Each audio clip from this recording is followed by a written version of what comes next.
Hello everybody, welcome to the Abbots Address. Today is Thursday, April 20th, 2017. So we're going to continue on with our conversation about hindrances to practice, obstacles that occur. And the one we've talked about so far, we've talked about desire, obsession, compulsion, addiction, greed, kind of accumulating stuff. We got that one. Then we talked about aversion, right, which is the irritation kind of stuff. Check, check, right? And then we got to, last time we had this conversation, we talked about just sort of the ooze of sloth or stupor or just kind of a fog of bland, right? And this kind of thing. And we've talked about how to work with those. Now, those are obviously enough, or hopefully obviously enough, those are based directly off the three poisons of greed, anger, and ignorance. So in any self-identifying Buddhist tradition, we're going to talk about those three as sort of the root of suffering, of dukkha. However, there's some more, okay? And so there's yet further fates that can await you, all right? And one of them, another hindrance that gets in the way of our ability to simply engage in our practice is, I guess you'd call it like a pervasive restlessness or an anxiety. So it's not exactly something sharp, okay? There's a sharp metal cutting kind of feeling to this desire or aversion. It's very sharp, very pointed, usually. This one is sort of like a vague global ache. It's like a deep ache that's global. It's not some sharp pointed thing, see? And this can show up different ways. You know, people will sit down to do their zazen practice and just suddenly tune in to this background tone of anxiety, right? And that can show up in different ways. You know, the sort of restless bounce of the leg that, you know, some of my undergrad students have. I mean, they're giving a lecture in the big hall and somebody's boom, boom, boom, boom, boom. Their legs are just going like this. They seem to not even notice. I notice, you know, or just this sort of light distress. See, now here's the thing, okay? If we're encountering this hindrance, this difficulty, it's kind of a global thing and it's happening anyway. But what's, in my opinion, going on many times, okay, many times. I can't make blanket statements in this kind of format, of course, but generally, well, often what's happening is that there's this baseline worry or anxiety that's sort of masked by the activities of the mind stream. But it's right there, man. It's just a little bit below the surface, and it's coloring everything, okay? It's sort of like a driver underneath the scene. Not much, though, just a little bit beneath the scene of the day. And so when we settle down into stillness, boom, that's what we start to tune into, or that can happen. Now, some people will misinterpret this to say that, oh, you know, zazen actually causes me anxiety. It's not working for me, not good for me. It causes me stress. And in fact, that's not what's happening, in my opinion. What's more likely than not happening is that you have anxiety and stress that you've repressed, that you're not aware of on a conscious level. When you actually get still, suddenly it arises in a way that you can recognize. So then you might think, well, you know, phooey on that, what's the point? Let's just keep it underneath where I don't have to worry about it and get on with my life. No, it doesn't work that way, see, because it's still affecting you. It's still messing with the dials of your tune here without your permission, really. So we need to handle this and deal with it. Now, when you kind of look into the layers of this vague global sense of anxiety, what you see, what we find is that there tends to be two main kind of causes of it, okay? Past, future, okay?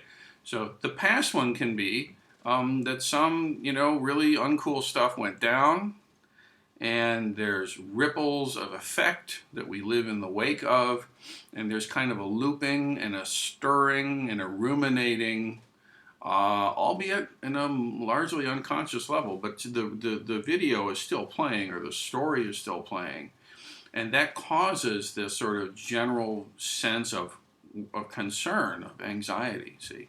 And the same thing can be true of something that's going on in the future, or we imagine in our future. So we're concerned about, I don't know, the health of a loved one or the state of affairs in the world, which, by the way, can really play into this one. And we have to be very, we have to, in a way, renounce our addiction to the constant stream of troubling news, at least in so much as that we need to make sure that we have a healthy mind state so that we can function. See, if this is your demon, or if this is one of your main demons, then I tell you, it's probably the case that a lot of the media that's focusing on so many things that need to be focused on, frankly, but they're very negative, and it can actually increase this. See, so there we are, ruminating on the past, anticipating troubles in the future. What I find is that for this one, once a person becomes aware and mindful of what's actually going on and can see it, the big problem with this one is recognizing it. Recognizing it and seeing into its causes and noting that it's there. It tends to, of itself, deflate, okay? If and when you bring yourself back to the moment exactly as it is. See, because here's the thing. That business in the past is in the past. The thing in the future, it hasn't happened yet. We're right here. We're right here in this very moment, see? So the remedy is, thankfully, the same thing as pretty much all the other ones, really, which is to come back to the moment, come back to the practice. Now, there's this business of letting go, right? Letting go. And letting go is not just a mental thing. I just don't think, oh, I'll let go of that and mentally do that. You actually do this with the body, okay? Your physicality is involved intimately in the business of learning how to really let go, which is just the other side of really knowing how to take up. See, if you can't really let go, you don't have the ability to really take up and hold up. You can't hold up if you can't let go. Let's put it like that, right? They're the same thing in a real way. So here's the deal. If you find yourself burdened with this background hum of anxiety and worry, rumination, this kind of thing, then when you exhale in a particular way, you exhale in the practice, and then upon the completion of the exhale, just let your body feel a letting go of that breath. And then the inhale happens of itself, very naturally. You don't need to fight it or make an issue of it. The inhale will happen of itself. And then the exhale happens. And then if you're counting your breaths, you continue on with counting the breaths. And by the way, don't muck around with your practice without being in an interview with a teacher to help make sure you're tweaking the dials correctly. But additionally to whatever you're doing, once you exhale, if you count the number, following, or counting the cycles, whatever it is, then simply note or feel or experience or embody the physicality of completely and totally physically letting that breath go. I mean, it's going anyway, right? It's the breath is done.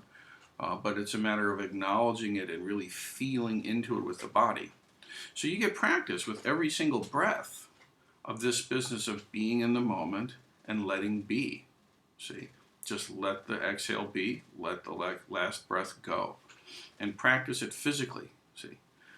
This returning to the senses, tuning into the moment, and practicing letting go of each breath, as well as welcoming the next one that comes in.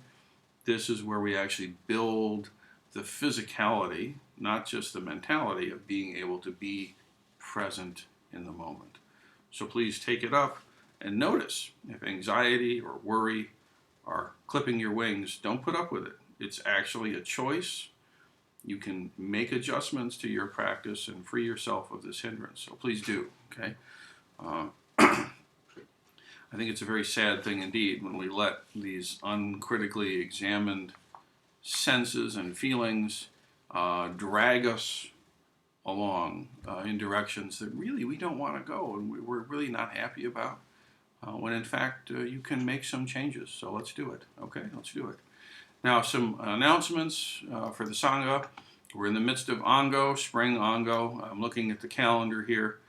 I'd like to point out the fact that we have our meditation and recovery meeting at the temple most Fridays, every Friday except the last Friday of the month, and every Monday. Goes from 7:30 to 8:30, so that'll be meeting this Friday. There's a family support group in the Sangha, folks that deal with family issues. It can be any, however defined, but dealing with young kids or middle school kids or empty nest or anything in between, family support Sangha. There'll be a meeting happening Saturday at 7 o'clock at the temple. Everyone's welcome. Come and check it out. Sunday, there's going to be a special bagel breakfast for anyone who's discerning Jakai. Okay, we're going to have our precepts.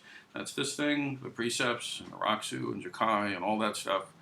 Reverend Doan and myself are making ourselves available at the temple Sunday morning at 9 o'clock to have a special gathering for folks who are discerning Jakai or those who are in the Jakai 2017 initiate class. Check it out. The Sunday the 20th, then we have a regular sutra service, which is great. Beginning instruction is at 10:15, service at 11. The Guardian Council shall be meeting, and that's a council that works on your behalf to clarify and further the issues related to the formal Shoken students. Those are the folks who are in the gray robes, so that will be productive and important. And then Sunday evening at 7 o'clock, we have the Mindful Activism workshops. It's just this weekend alone, there's all those things happening. I do want to bring to attention, however, next weekend, which is Saturday the 29th, we'll have a special day-long retreat. Again, the morning Aikido class from 9 till 11 is open to everybody, as they all are, but that one in particular is designed for Zen practitioners to have some experience. There's going to be a workshop encountering the home liturgy, which is going to be fantastic. It's really we're going to go through in great detail the text of the home liturgy and how to set it up and the meaning of it and the use of it and all this stuff. It's a great topic. And then that's at 2. And then at 5 o'clock to 9 o'clock, we shall have the Sangha Arts Night. Thanks to Kaishin's inventiveness and persistence, we shall have, it's kind of like a coffee house, open mic kind of deal. So if you want to come and just hang with Sangha and see what craziness we can produce, that's great. If you want to jump in and create some craziness too, please do. It's a great event, and I'm really grateful for Kaishin for stepping up to organize this. Okay, so lots of good stuff coming up. Thank you, Sangha. Please practice well.